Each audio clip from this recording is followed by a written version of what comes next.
خداوند کے زندہ اور پاک کلام میں سے ایوب کی کتاب اس کا 11واں باب۔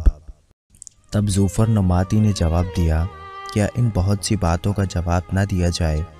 اور کیا بکواسی آدمی راست ٹھہرایا جائے؟ کیا تیری لاف زنی لوگوں کو خاموش کر دے؟ اور جب تو ٹھٹھا کرے تو کیا کوئی تجھے شرمندہ نہ کرے؟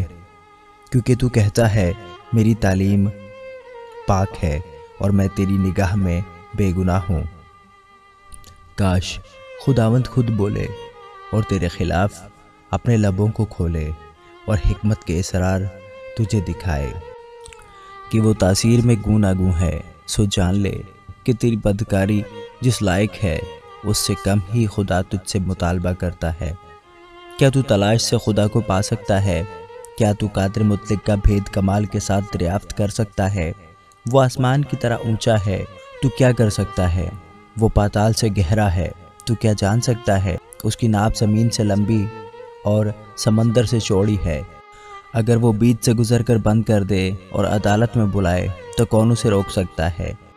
کیونکہ وہ بیہودہ آدمیوں کو پہچانتا ہے اور بدکاری کو بھی دیکھتا ہے، خواہ اس کا خیال نہ کرے۔ لیکن بیہودہ آدمی سمجھ سے خالی ہوتا ہے، بلکہ انسان گورخر کے بچے کی طرح پیدا ہوتا ہے۔ اگر تو اپنے دل کو ٹھیک کرے اور اپنے ہاتھ اس کی طرف پھیلائے، اگر تیرے ہاتھ میں بدکاری ہو تو اسے دور کرے اور ناراستی کو اپنے ڈیروں میں رہنے نہ دے، تب یقیناً تو اپنا منہ بے داغ اٹھائے گا، بلکہ تو ثابت قدم ہو جائے گا اور ڈرنے کا نہیں، کیونکہ تو اپنی خستہ حالی کو بھول جائے گا۔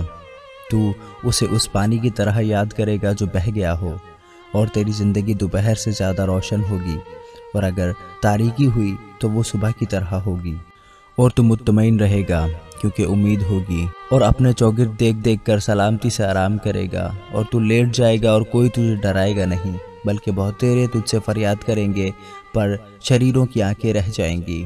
ان کے لیے بھاگنے کو بھی راستہ نہ ہوگا، اور دم دے دینا ہی ان کی امید ہوگی۔